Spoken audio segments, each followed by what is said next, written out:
Hey guys, in this video, I will show you how to transfer money from Steam Wallet to bank account. All right, so let's begin with the video. If you have money in your Steam Wallet and want to move it to your bank account, it's important to understand one key thing first. Steam does not allow direct withdrawals. According to their policy, wallet funds are non-refundable and non-transferable, so there's no official cash out option.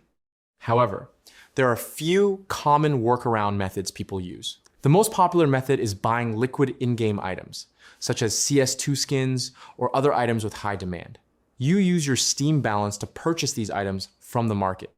After that, you'll need to wait out the 7-day trade lock before you can transfer or sell them. Once the lock expires, you can list those items on a trusted third-party marketplace, where buyers pay with real money. From there, you can withdraw funds via bank transfer, PayPal, or crypto.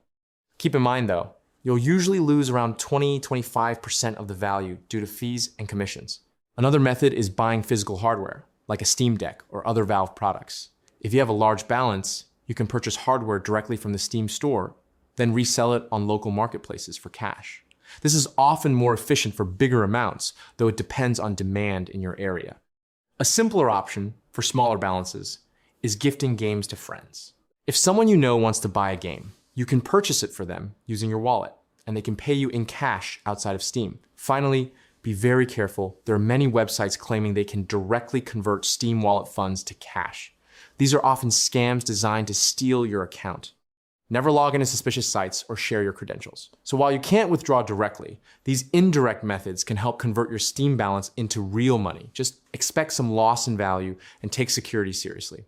And that's it. So that's basically how you can transfer money from Steam Wallet to bank account. So that's all for this video. See you in the next one. Thanks.